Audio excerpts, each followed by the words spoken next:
Welcome back, ladies and gentlemen, boys and girls. Game number 2 is here of this best out of 5 grand finals. Singularity versus Vega Squadron. I'm Breaky CPK, joined by Hasbes. The Chi League Invitational, European region. We've been casting these last now. This will be our third day. Had some great Dota over these 3 days, and looking forward to seeing how things shape up here in the grand finals with a $10,000 prize pool once again is on the line. Right now, Vega again up 1-0 in this best of the 5, and they looked good. I mean, they played very well as they have been. They still have yet to drop a game this whole tournament. So Singularity certainly had their challenge coming into this one, proven after the first game as well. I mean, I go back to the draft in the end. It just felt a little off to me. I know that Singularity is a better team than what we saw last game. I guess it's the ultimate point to get at, too. They are going to first pick the Grimstroke, though, which I certainly was praising Jerry early on, and I understand that. Yeah, I definitely agree with you. I don't think Singularity they played not. I don't even think they played that poorly, but they made a few strategic bad decisions there, and also they most certainly got outdrafted. You know, they just had all the counters, and more than that, just stuns win fights, and Singularity just didn't have any of them. So we might expect to see them rectify that situation. In this draft at least, but Vega going for the Brewmaster and the Dark Willow. Dark Willow, this is a hero we've really seen a resurgence of her in the last few days, it seems. Well, yeah, one of the reasons we saw it though was because of I still go back to I feel like it was a pretty broken mechanic. Okay. Singularity, good choice. They're like, we see your tricks. We're going to take Morphling ourselves. As, of course, the Morphling Excalibur, in fact, the one to show us yesterday, morphing into Dark Willow. It happened to be his ally, so at level 20, he's able to do so. You have the Ags, and as a result of that, the Ags benefits the ability that you're morphing into as well, which, of course, Dark Willow got the new Shadow Realm Ags buff. That is pretty ridiculous. So, long story short, it seemed pretty broken. Granted, they lost that game, but that wasn't why. I mean, they should have won that game. That was the game 1 of the yesterday's series. They just simply overplayed at the end. But they are going to take Morphling themselves because, yeah, both Brew and Dark Willow potentially would have been good targets to even ally with. But I guess from the other side of it, you're going up against those two heroes. He could do it before he gets that level 20 talent. I think the game plan is the same for Excalibur here, and I'm really excited to see if he does go for that cheese. Obviously, it's a good hero without the Aghanim's cheese. Let's not take that away, you know, morphing into the Brewmaster, shaking his Drunken Brawler, just getting those free crits. But, you know, it's always going to be in the back of your minds for Vega Squadron ever since they've just shown it off once. And obviously, Excalibur, Morphling, one of his favorite heroes, and they've also banned out 2 of the really good counters that work well against the Morphling. So he should have a fairly okay game. Yeah, that is something. I don't know if I'm sold that we are going to see the Ags 100% because I think against a Dark Willow, it does change it a little bit because since you're not guaranteed to constantly morph into the target as much, if he was your ally, it's not as powerful, I suppose, but we'll see. We'll see what he decides. At least the Brewmaster is good as we talked about, so already certainly a good option for them. Ancient Apparition, though, we've been seeing this hero quite a bit in response to the Morphling as of late. Just simply good with that Ice Blast. Against him prevents the healing from being nearly as effective, of course. So, Vega Squadron certainly ready for this Morphling pick.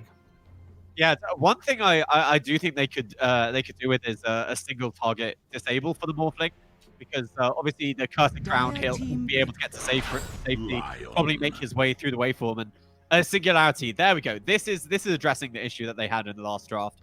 Lion, he just provides so many stuns, disables, as well as the fact that you now have a partner for the Grimstroke.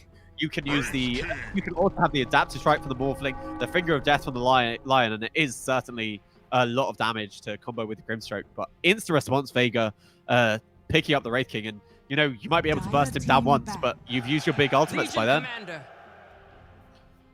Does have the mana drain against Wraith King, so that's where Lion is still okay against him, actually. Preventing him from reincarnating in the first place could potentially do that. But I do see why they went the Wraith King in the end. It does bring speaking of stuns that they could use against a hero like a Morphling, that Wraith Fire Blast certainly will be good. Some potential burst as well with RNG in his favor. Also nice. Legion Commander, though, the very quick response then by Singularity. We saw Shashlo play this yesterday, and you were talking about even at the beginning of that game. I mean, this is a hero, one of his most played, and he clearly loves to play it. So that alone, I'm fine seeing it for Singularity, but again, usually is this more unique pick in that brings something extra to the table because of press the attack specifically, I feel. There are a couple things to dispel this game, Cold Feet included, Wraithfire Blast done, so I actually feel like this is actually a high-value Legion Commander game already. Yeah, it's exactly as you say. We saw the other day, I think it might have even been Vega Squadron who played it, but they ran this dual lane of the AA and the Wraith King. You're able to get those guaranteed Cold Feet procs, and that's no longer going to be the case then when you're up against a Legion Commander. And as well as noting that LC has decent sustain in the lane, just thanks to her Moment of Courage procs, especially against a melee hero like the Wraith King. So pretty survivable hero, able to put on a lot of pressure. And if Shashlo is able to put on a clinic like he did yesterday, this Dark Willow, this AA, they're just going to be food for him. And maybe even holding down the Brewmaster in place so he's not able to use his ultimate in fights as well. So now final pick to come for either team. Right now, Vega Squadron figuring out who they want to ban. Now, something to bring up. I mean, Ancient Apparition mid is not out of the question for Vega Squadron, and they do have the 10th pick, so they're going to see who they're up against potentially in that mid lane, whether it maybe even the Morphling or if it is going to be something else. But they banned the Ember Spirit so far, so they figure out that they still certainly want their mid hero. And now Singularity figuring what hero they want to ban now. That would make sense and still be good. Yeah, there obviously is the option to run the Morphling in the mid lane. I have to say, I said this before when we saw the off lane Ancient Apparition, that I really prefer him in the support position just because of how squishy he is. Because, if you find him out of position, no matter if he's a core, no matter how much farm he has, you are going to be able to take him down. And you end up just feeding away all that gold that you're able to get. So I do like him just being a backline support who's focused on the ulti and that kind of thing. But Singularity, the Morphling, he could go to the mid lane if they wanted. They could pick another safe lane hero, something like that Juggernaut who might build a Diffuser Blade. We did see this into a Wraith King yesterday, I'm pretty sure. But there's no guarantees. There is a lot of flexibility here still for both teams. And it's as you say, Vega do have the last pick. So whatever you do pick on the side of Singularity, they're going to have some sort of counter to it. Yeah. Well, they got plenty of time to think about that final ban. I'm also wondering if anything sneaky could come out from Singularity, something like a Lion mid potentially, and then having another support option that just feels better as the final pick. But no, they go Lina, so I would guess it's going to be a core Lina and then Lion, of course, in that support role. Man, Finger and Laguna Blade on the same team, though, on a dual target especially. Dear God, that target's going to evaporate. But into a Wraith King, though, it goes back to your point, like, Wraith King does have Reincarnate, so you don't want to, 10 seconds lack of a better term, blow your load on Wraith King and have him just come right back up and still battle you. So, little shaky on the Lina pick, but we'll see how it works. I mean, I think the idea here is it is just a solid mid laner. I think maybe the only one who might do amazing against Lina is if you go for a Kunkka or something. But I don't know if that's what they want to do here on the side of... Oh, I am good. But what I was going to say is, when you have so much burst, maybe you only have to use one ultimate to take down the Wraith King, and you have the other ultimate while they're up. But they now finally have a lot of synergy for this Grimstroke in this game. Double Jewel, double Finger, double Laguna Blade, double Adaptive Strike. It's looking like a good Grimstroke game, and we'll see how it pans out. Whenever you have a Legion Commander that can just single target, take somebody out of a fight, and activate that duel, having some kind of save on the opposition makes sense, and that's where I think Kunkka does at least bring something to the table between his Torrent, between his Ghost Ship especially. So yeah, you're right to call that Kunkka pick, and it certainly makes sense for Vega Squadron. So the well-rounded draft on their part, it is going to be J4 playing the Ancient Apparition, so it's going to be a support AA. Last hero will be the Brewmaster. He's their off-lane player. So, and I say that because, again, we've been seeing these core Ancient Apparitions lately, too. Even in the off-lane role, but it is a support, still manages, the Ice Blast is what he's really here for. Also in the laning phases you're talking about with the Wraith King. Cold Feet procs on top of the Wraithfire Blast, pretty good. So, yeah, it's, I can't say I'm looking at this draft as much as the first one and thinking, what were they thinking? I think Singularity did better this time, as far as the finish goes especially, and Lina certainly has a chance for high impact this time around.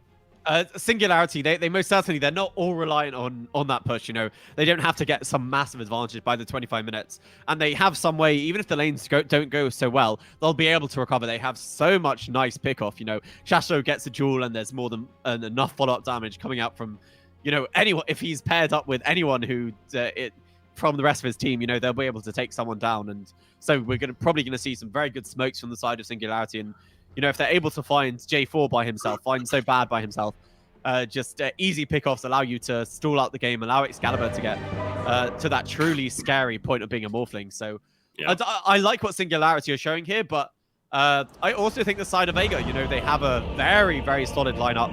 And if they are able to kill Excalibur a few times, keep him down, get some good AA blasts, then I think they might be able to roll the game as well. So I don't think anyone's truly favored, but if I had to pick, I'm going to go in favor of Singularity. I just want to see some cool Grimstroke synergy here. You just want a 1-to-1 series in a best out of 5, and that's understandable. As it's a 1-0 lead right now for Vega Squadron. And he also noticed in the introductions there, Jerry's the second player I've seen have over 10,000 games played on that account specifically. And March was the other one I noticed of J-Storm, the NA qualifiers ever cast in this last week for the minor. He had over 10,000 games played as well with the record that showed up. So pretty impressive. That's a lot of Dota. That's a lot of Dota those guys have played. You're a trusty man. Yeah, it most certainly is. You know, there's the theory of 10,000 hours until you become an expert. And, you know, I don't know if games plays, if that, you know, even includes lobbies like this, you know. No. I don't think it might be exactly. So, you know, that doesn't even count in all the officials, all the high level matches. And, you know, Jerry's won a TI. So yeah, that requires a lot of games and a lot of practice. And it just shows the level these guys are on, really. Yeah, it's crazy, man, to think. Morphling, kind of just a side thing here. It's I was thinking about it, you know, with this whole Ags interaction. And obviously, the reason why we're seeing Ags 2 on him is because he has his own benefit from it. The cooldown reduction, the cast range increase, etc. With the specific morph target, to be clear. We figured that out yesterday. But technically, before the patch even, I guess he could have built an Ags and then just morphed into a target that had, you know, a normal ability that had an Ags effect, something like a Sand King, for example, and got that benefit as a result. So I don't think we would have ever seen that, of course. I don't know if there was a hero that would have made sense where that could have potentially been a thing, but that kind of just hit me as like, I guess he's been able to do that aspect at least for a while. It's just never really been a thing until now because he also gets his own buff, especially. That's what makes it really good. Yeah, I think it's the cooldown reduction just coupled with the Ags effect is so nice. Worth noting, Vega, they have a Trident here, and Excalibur, they do get the Cold Feet proc. And the Bramble Mains, he's walking out. The shift, it's not enough. Level 1 shift, not nearly enough regen. Yeah, he did not expect Dark Willow especially to be there, let alone the aggressive Wraith King Ancient Apparition lane. So big catch by Vega Squadron to start things off as they lock down Excalibur. I have to say, I love the aggression into level 1 morphing because level 1 morph, level 1 attribute shift, as it's now called, it's just no way near enough to be able to survive through all this damage, and you obviously don't have the mobility of the waveform yet to be able to escape, so you want to pressure morph at these early levels. It's kind of like a Storm Spirit in that respect, because he's just a lot less slippy, a lot easier to kill, so if you keep killing him again and again, he's going to have real trouble recovering.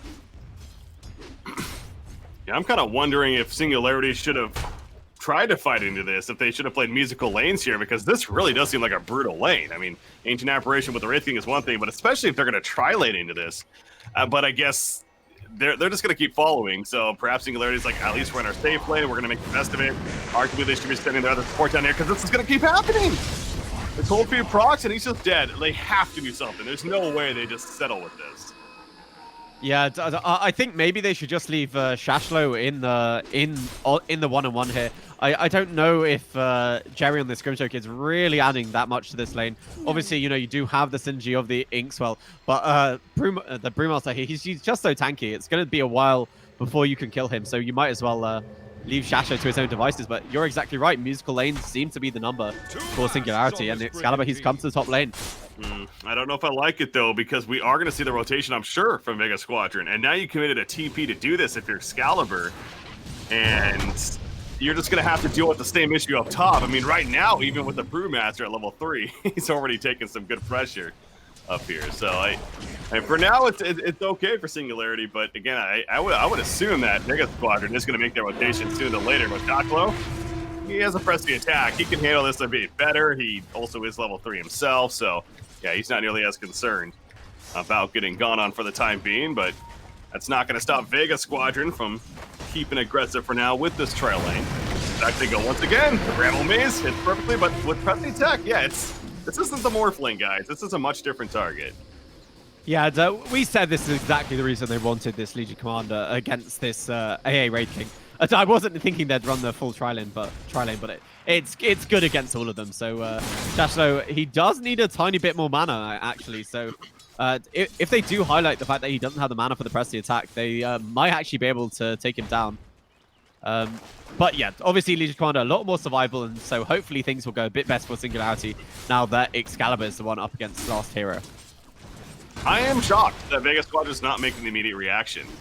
Considering they killed Morphling twice in the first minute and a half of this game, why would they not just rotate to the top lane now with this ultimate goal of making sure Morphling gets absolutely nothing is frankly a surprise to me. But they are holding this lane now. Wraith King is sticking in it, but clearly this has now worked out for Singularity. So where I said I didn't like it, I was just assuming Vega was going to respond, but they haven't necessarily done that. So they are going to address Jerry, who was pushed up a little bit too much, and Bramble Maze comes out from Dark Willow. A couple of auto attacks getting the crits in there. Last hero needs maybe one more. He gets the crit, not enough for the kill initially, and he cannot get that last hit because of the tree block. Jerry somehow still alive, and now Jerry is going to help turn this onto the Brewmaster. That poured in from a Boschka. So well played from Grimstroke once again to get out. Yeah, I thought he was in real trouble when he got blocked by his own creeps, but as you say, really nice work, great juking there. And at the same time, you know, Excalibur was making sure his own back so bad that he wasn't able to come in to help his Brewmaster. And, you know, as you say about not rotating these lanes, I honestly think the reason is, you know, when you're well established in the lane, you just miss CS and you miss experience when you have to go rotate. And I think maybe they thought they'd kept this Morphling down enough with those 2 early kills, and we'll see if that's right or see if that's wrong, really, for the side of Vega Squadron. I suppose that could be the thinking, but I still don't know if I agree with it. Either way, Bounty Rune is going to be picked up, and the battle will commence. So bad, he's dead. Excalibur comes in with the nuke. The adaptive strike finds him a little too low, so picks up the kill there. And the Bounty Runes, it was a 3-for-1, though, to favor Vega Squadron. God, they're all tagged up differently. I keep wanting to call them like Pavaga or H-Reds, but no, Vega Squadron over here on the dire side. So they get a 3-for-1 Bounty Rune despite losing Dark Willow. That's the good news. Ancient Apparition, though, he's now rotated to the mid lane, and Wraith King is in a true 1-versus-1 versus LC, which, again, Legion Commander is more than fine with when it comes to that. Oh, Brewmaster's dead. Yeah, they now have level 6 on GPK. He is winning this mid lane, not actually by as much as I thought he would, but still by a fair margin. But the fact that he's now hit level 6, as this Lina has to be very careful of the X-Boat combination, because if she's not at full health and she gets caught out by a few Tidebringers, she is going to be in real trouble. So I expect we'll see the Penguin Check just spam out this wave, return to the jungle, rinse, repeat, because he can't really stay in lane against GPK. Oh, but GPK. How much of Joshua going down? Yeah, he gets taken out in the middle. That's, or in the bottom, I should say. Oh, that was GPK rotating. That's what you're saying that. Okay. Yeah, exactly. GPK, I was just praising him about his work in the mid lane. I think he got that haste rune. Did he walk over to the bottom lane, or did he TP? He walked over. Yeah, he came from the river. So a really nice use there, just identifying I have a haste rune, I have my boat. And I say this very often. It's just so good to use your ultimates off cooldown. Ultimates equal kills, and you should look to use them. And Penguin Check, if the side of Vega maybe pressure into a tower, I think we can expect to see him TP rotate to a lane and use this Laguna Blade. And it's Excalibur. He's basically the similar net worth with Wraith King now. I'm still kind of stuck on that they do not rotate, but Excalibur loves it. He's been managing to actually get much better CS, and of course even assisting in some kills now from his supporting cast. And speaking of that, they're trying to go for another one, but Bramble Maze from Dark Willow will thwart that off. And here comes rotation from Kunkka, though. Once again, he's coming top lane. The missed call must have happened, though, because you see the Radiant team all retreating together there. But this stack now is instead going to be taken. So GPK making the best use of this time spent. And one more Tidebringer Fox should finish top, although he wants to save his Brewmaster teammate now. Go Chip, it's ready to go. He sends it in. He has the X, he has the Torrent. The combo perfectly lands on all three. The shift from Excalibur keeps himself alive, and he will take out the Brewmaster, but not Jerry, being ran down by Kunkka. Torrent, not even needed there, gets the kill with the auto attack. Going for the kill on Poshka, now finds a perfect Torrent placement, and he does pick up the double kill with that Tidebringer once again. So GPK, very worth the time spent. Yeah, but in the bottom lane, we did see the Lina rotate with that Laguna Blade, giving Shashlo his first true win against the Wraith King. Wraith King, he's not quite level 6, so no even threat of that reincarnation. So nice rotation there from Tech, making use of his level 6, as we said, we really wanted to see him do. So already 10 damage here on Shashlo, and we'll see if he's able to have the kind of great game he did have last time. But GPK, really the one to watch this game. Already, 1.5k ahead of the next closest in this Lina. Yeah. Lion jumped on by the Wraith King. Wraith King, he's not level 6 yet. No reincarnate. He's going to be turned. Excalibur's on a killing spree now. GPK doing what he can. Does have the ship ready. And in fact, Excalibur hit by another Bramble. But he waveformed and he's got the distance. He's good to go. And Kunkka, he's doing great. But man, you look at the net worth. The next three, all three cores of the Radiant are also doing very solid. That's their number 2 through 4. In fact, as I say this, though, Lina on the mid lane, a Kofi proc with the combo of Kunkka. Shashlo runs in from behind, up press the attack, and now Big Benchik's going to not only be fine, but set up a dual victory in response. Singularity's really turned it on. And again, all three cores looking strong. Yeah, Pimicek just managing to live through all of that. He went for the stun, and GPK nicely positioned himself, because very often you see heroes with the stun able to, break the X boat combination just because you've stunned up the Kunkka. But I just have to say, this Wraith King here of Zani, those 2 deaths in quick succession, especially when you've used your TP to another lane, it's just so costly here.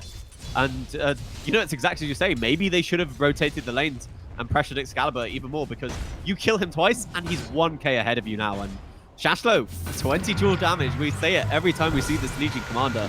And he might go for the Blink Dagger next. I think he went for the Blink Dagger in the previous game, but it's either the Blink Dagger or the Flame, I think the Blink Dagger for sure. Yeah, and then the Flame later on, at least it's similar to last game. We're watching Grimstar fall, though, by the way. 10-minute battery is coming in. That's why the battles are up here. The crit 300 damage from Zenith, as well as Danny even to take out Mapochka. So he gets a double kill out of it, as well as some bounty ring control and making up some ground after mentioning that he was starting to fall a bit behind on the Wraith King. But he's got the armlet queued up, as GPK also already has his armlet finished, in fact. So a game where 2 armlets potentially going to be happening for Vega Squadron, not an item you see often for 2 different heroes, but makes sense on both of them, certainly, as Ice Blast coming in. It connects on a Pink Bench. Look at the hero block, though. Using his body to get into his face. A bitter blade turn. Didn't take a lot of damage initially, but it is enough with the Lion follow-up, too, of that finger. So much burst between the two.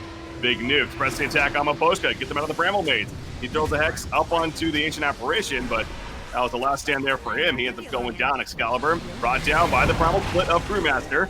After lifting him up, taking him out for a while, Grimstar applies a soul bind. He eventually falls shortly after, though.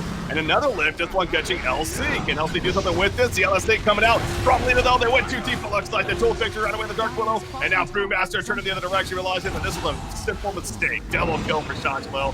Will they get more? Wraithfire Blast from Excalibur hitting the Wraith King, funny enough. Torrent is going to come out. Didn't hit, though, because they stopped chasing. But now Excalibur is brought back in with the chip X marks the spot combo and the cut down from Wraith King. Man, that was a fight that would never end. I really don't even know who came out on top. Yeah, I don't know who came out on top. It feels like it was... Oh, yeah, it was really even. And now I'm looking at the fight recap. But we are seeing the burst, the Singularity, and how powerful it is. Laguna Blade plus Finger. This tanky Kunkka, even though he had his armlet toggled, was not able to live through it. But both sides overextending there, the side of Vega, they chase into this high ground without vision. And, they are able to get Mapochka, but they stick around a little bit too long and they end up... losing a few heroes, but exactly the same for the side of Singularity. You kill off the Brew, but then you follow the Wraith King to the high ground, and the Kunkka's respawning. People are going to be TPing to the shrine, and you lose Excalibur for it. So both teams are getting a bit trigger happy then, chasing into places where they didn't have vision. Yeah. Still good news for the Radiant team is that Shashlo's 3 dual victories, so plus 30 damage. That he permanently now has, of course, and he did go the drums first, and I was thinking back, I think this is what he went as well, then he went into the Blink, and then again the Blade Mill after, so continue to look out for that and see if it's the same as GPK is spotted by Jerry over here with an Invis rune. He's trying to be patient enough. They kill the tier 1 tower. If GPK goes down to defend this creep push, even so, he might still be in trouble. Not long left on this Invis rune, and I think GPK is going to be fine. They're just a bit wary of really running at someone under the shrine. They know there could be the TP rotations from the rest of the side of Vega. Nope. Brewmaster is like, wait a second, here's Grimstroke. It's pulled in, the chip combo. However, good job with the press the attack. Again, it throws off the torrent timing. It allows it to run away for now, but another X pulls him right back in, and Jerry knows he's dead. Trying to even get it denied potentially, but that's not the case. So, yeah, he happened to, you mentioned the Invis wearing off. It got him killed because of that. Yep, you just overstay your welcome. You have to be careful when those runes are expiring, especially when, you know, you're against people who are able to kill you when you're a small squishy support. But we are really seeing the strength of press the attack this game. You know, Shashlo is able to disjoint their combinations and achieve a lot there. But, you know, during all that work going on in the top lane, Zanny, he's recovering here on this Wraith King. It wasn't long before that I said the Morphling was 1k ahead of him, but Morphling, you know, going down in that engagement in the top lane, as well as Zanny being left to his own devices. Now this Wraith King even and actually a little bit on top of the Morphling. Oh, TP going to be canceled because the Bramble base went down. Maposhka though, press the attack. Shashlo really is on point with these pressing attacks. Excalibur, he morphs into the Wraith King, trying to help stay alive. It's not going to work though. Got silenced up, and he gets hit by the ship to take out. GPK is such a good Kunkka player, man. 5-1 and 2 on this game. He is clearly knows what he's doing on this Kunkka, and very good reason why Vega Squadron picked it up for him. X combo on a Grimstroke. There is a buyback from Morphling, so this is commitment right here for the Radiant team. Shashlo's running in, he wants a duel. He can't get it off though. And with the cold feet, he runs back. Grimstroke does die. Brewmaster with the Bravo split in the face of Legion Commander. William Ball, Morphling goes through, and they make it the kill happen on Kunkka as well as Ancient Apparition. Shashlo's still running away from Zani. Zani has his reincarnate still, by the way, throughout all of this. Meanwhile, Dark Willow gets caught behind the tower as Wraith King is able to drop Shashlo in the chase, and he is going to TP away before he falls victim as well. So another just clash. These teams are just willing to fight here in game number 2. And we certainly are getting an entertaining one. Yeah, it's, Excalibur, the buyback is worth it for him in the end as he does set up a triple. But, you know, we're seeing really good play here from the side of Vega. They're using the X as well as the Ice Blast, making sure it hits Excalibur every time. They're not using the Ice Blast to really, in these big engagements, they're making sure they do hit the Morphling so they are able to kill him. And, you know, that's a really good play by them, just making sure they hit the correct target with that. That's literally the whole point of this AA. His job is to kill the Morphling, and they're making sure to save the skills for that. And Excalibur, no buyback on him. Let's see if they're able to catch him for another time. Well, it's shaping up to be that way. Excalibur, if he gets greedy and goes to... Is there another camp here? There isn't yet. That might be the saving grace. It might not even matter, though. Yes, they're pursuing GPK. Can he get the X off? Oh, he's just out of range. Oh, man. They are going to find Lion. Because going to be the victim, so at least they get some kind of food. But no doubt Excalibur was the prime target, especially with the buyback on cooldown. That would have been something. Yeah, you got a good positioning by the Lion there. He was getting down a defensive ward in his own jungle. That's now being got rid of as they made that rotation by Vega. But, you know, he's just there behind his Morphling. It's where he needs to be. Because it's exactly as you say, they can't allow this Morphling to be taken down once more. Excalibur already had a slight bit of a rough laning stage, and if he dies without buyback here, it's going to be very hard for him to recover and become the Morphling that he needs to be. So again, I can't say I was a huge fan of them not rotating early on for Vega Squadron to respond, but we do see Wraith King now. It's almost a moot point because he is second in net. We're talking about recovering 2,600 gold saved up. The Radiance has been queued. And he is well on his way to picking it up. In fact, Morphling, Bramble Maze. Oh, he morphs into the Dark Willow. Ice Blast coming through. Excalibur's dead. He's out for a full minute. Talk about a big pick for Vega. I mean, that was basically so bad by himself. It just seems Excalibur, he wasn't, you know, that afraid of the Dark Willow, but, you know, he's just not thinking about the fact that the rest of the side of Vega could be coming in. You know, that you have this global presence of the Ice Blast, and punished once again here on Excalibur's Morphling, just overextending. I think as soon as he saw the Dark Willow, he should have tried to retreat. Radiant's middle tower is under attack. The paint train strat for Vega Squadron working out beautifully. Wraith King is not here. Duel's going up on a Brewmaster. The first damage of the finger. And that's another Lacuna played as well, I believe it was. They double bursted it. They get the victory, but at what cost? Now LC trying to run away. The Pen Limb takes him out, however. And again, with Morphling still dead for 50 more seconds. Right now, it's looking pretty good for Vega Squadron. Funka gets lifted up with your spike. He has another armlet toggle. He's not going to survive, though, but Pink Pincheck committing too much for that kill. Because now he's going to get locked down by Bill's support. The Curse Crown will pop. And likely the follow-up damage. In fact, yeah, triple kill for so bad, so freaking good. He gets the ultra kill. He does fall as well. 2 grip stroke. I just love how much dueling and battling is happening in this game between these teams. Yeah, this game, it feels just so scrappy between the other teams. It doesn't feel like anyone has a massive advantage just yet. The side of Vega, they are slightly ahead, but it doesn't really matter. And, you know, I like the team spirit by Vega, you know. So bad, he gets the kill before he goes down, gets the full ultra, and all his team tip him in return because, you know, sometimes you do have to praise some great Dark Willow play because he was sticking around on very little HP, but able to offer the control, offer the damage, and help them take down Pinwin. So, again, this game's so fast and so close. Speaking of so close, Shashlo almost got a free present there as Ancient Apparition TP'd right in front of him. The 0.2 seconds, maybe, the difference between him dueling and not connecting. So, ultimately, Ancient Apparition gets away, and you see AA is building a Hannah Midas. He already has a recipe on him, so J4 trying to not even really recover here, but of course enhance his farm. He's a true support after all. But Hannah Midas on a hero like Ancient Apparition, not too bad considering the hero's obviously pretty bad at farming. Helps him get towards an eventual Ags. Is no doubt a good item pickup for him later on. That's what he wants to get. I want to see if J4, there are 2 things he could do. He could either rush the Aghanim Scepter, or he could go for the Spirit Vessel. Spirit Vessel, occasionally when I've seen Kunkers against Morphling lineups, just because Kunker's able to get that early farm, I've seen mid Kunkers just get the Spirit Vessel for the early effect on the Morphling. But I guess in a lineup where you already have the AA, that item is slightly less priority. I love the Heaven's Halberd for sure. It's a great tool this game for multiple purposes. As Excalibur press the attack. Never mind. I was going to say the only reason he lives, but it doesn't even happen anyways. And that's, Rage Power Blast. Just shy of hitting LC. So another very close call. The bounty rig control for the Dire team. Meanwhile, bottom lane, it is going to be a dual victory, though, for LC. So at least Singularity getting something there, but that was 4 bounty runes and the Morphling kill for Vega Squadron. Much more momentum for them, certainly.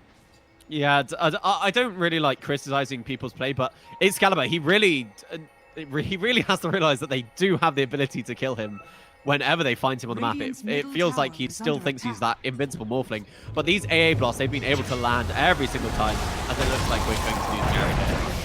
To that point, I don't mind doing it, and I think it is worthwhile here because I agree with you. His positioning has seemed a little off. His reactions have been slow, but I'm comfortable saying that because we've seen plenty of games from Excalibur, including even just yesterday. I remember being very impressed by his performances and his reaction timing and stuff. So we know that he's a great player. I mean, obviously, we're not saying that in the big picture. He is a good player, but not everyone's going to have a good game every game, of course.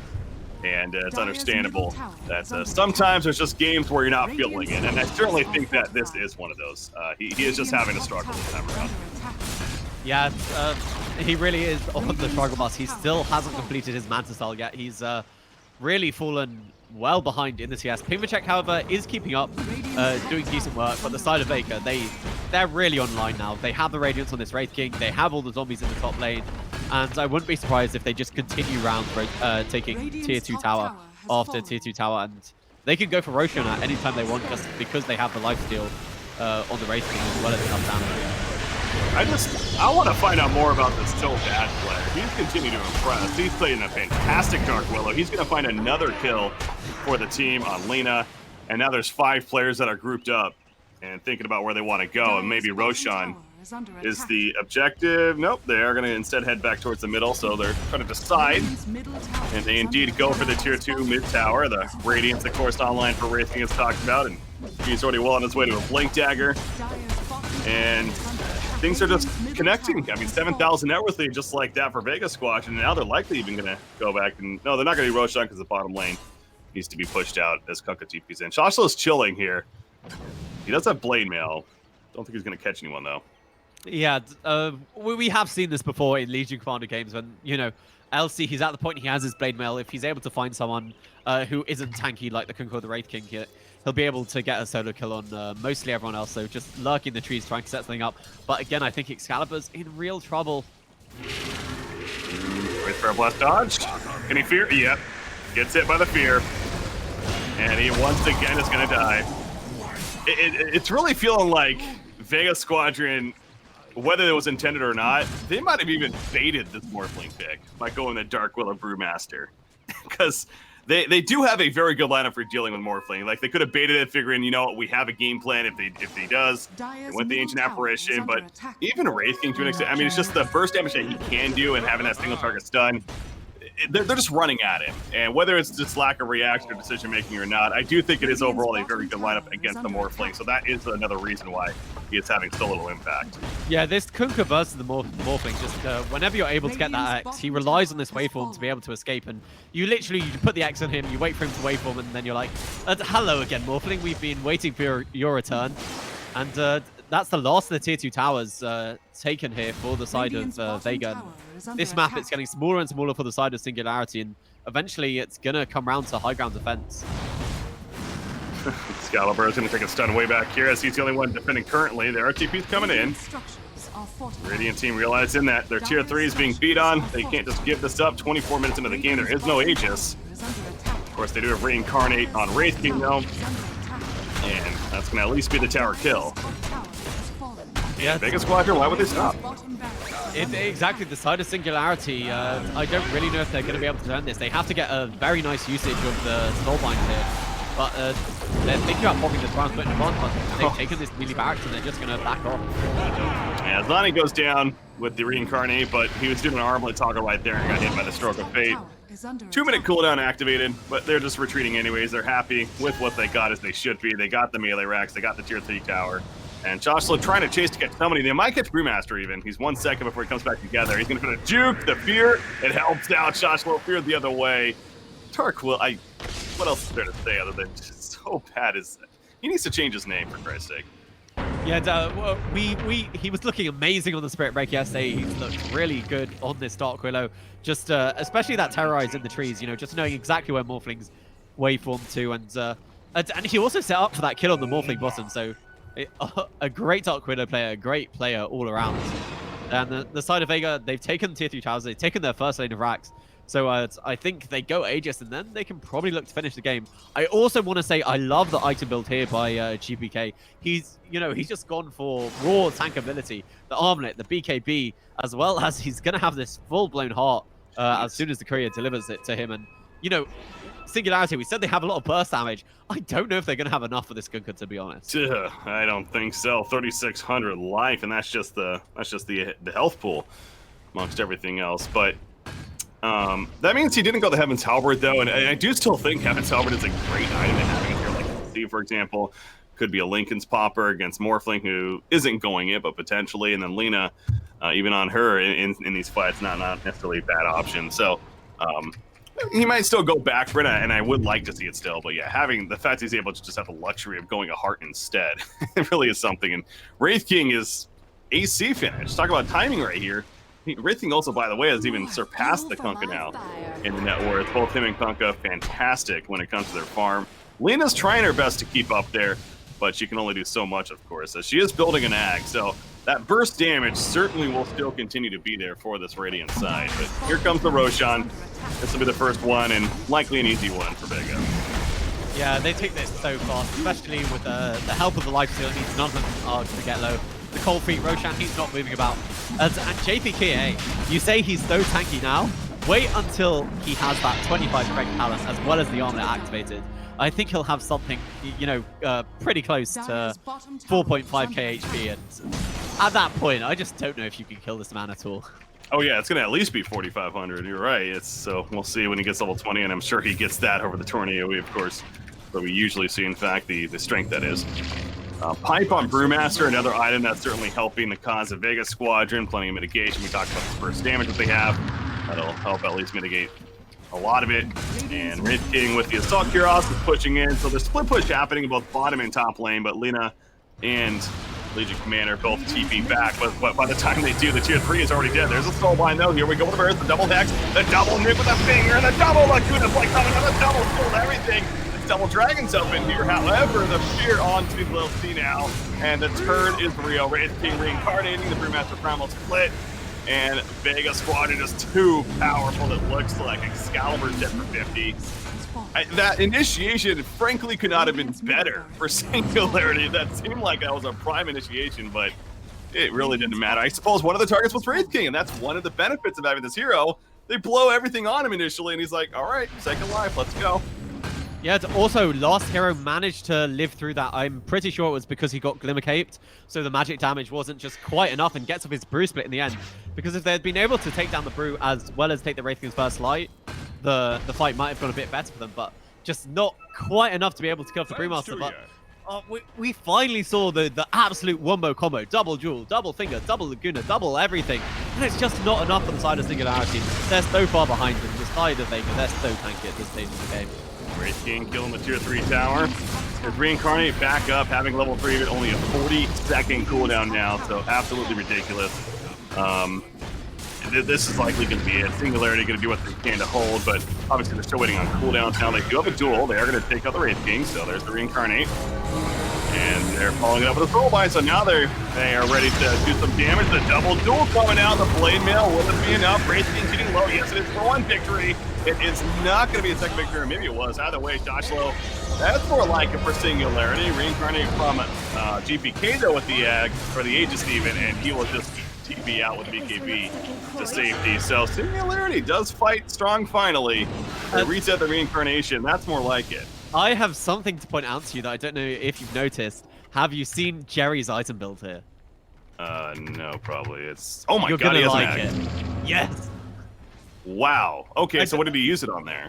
He used it on the soulbound target. So he had a Conquer Illusion and he had a Wraith King. So you're getting your own Radiance in the fight for the side of Singularity. And, you know, no matter how cool that is, I think it might be a tiny bit too late for the side of Singularity.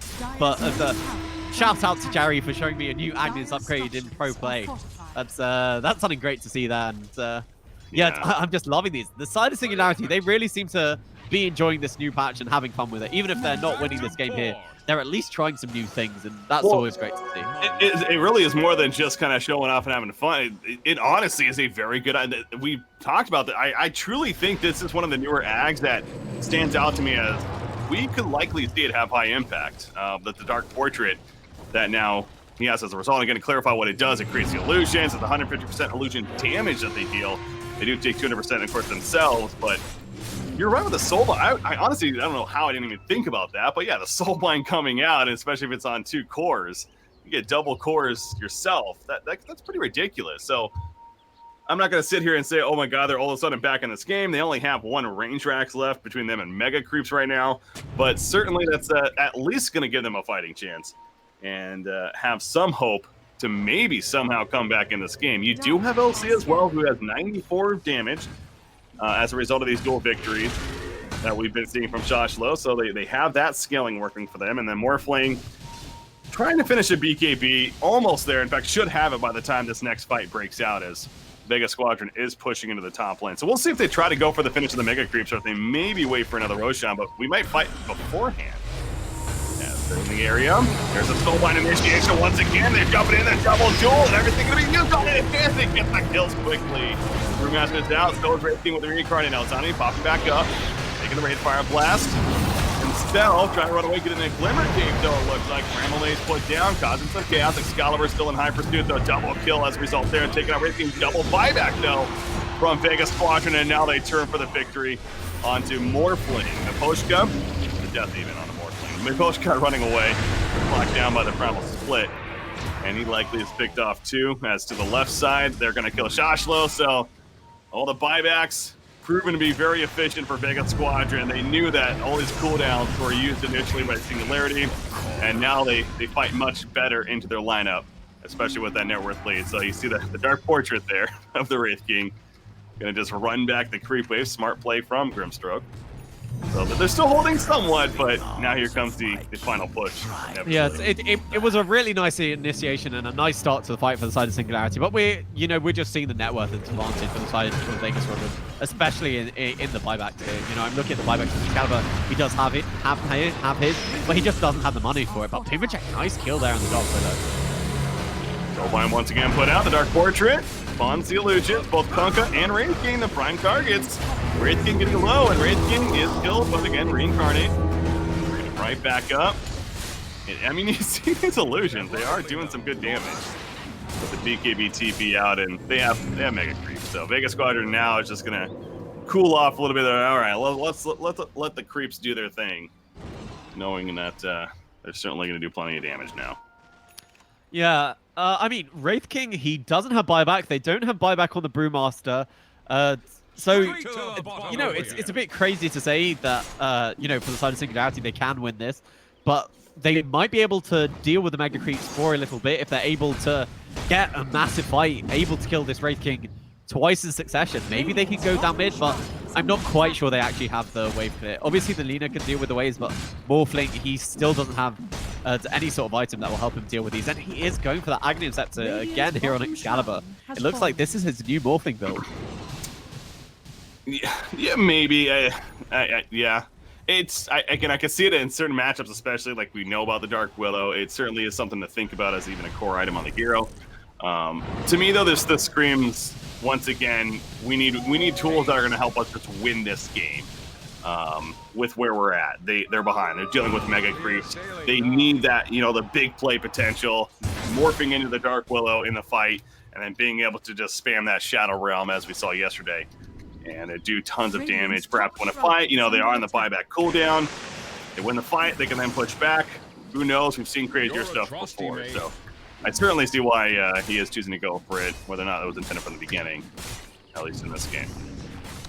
Yeah, so the side of Vega, they know the next Roshan should be pretty soon. They're just going to let the creeps continue to push in the lanes. They've taken both the shrines, so they're just securing their map control. And I don't think they need to look to go high ground before it happens, but they initiate over on Last Hero.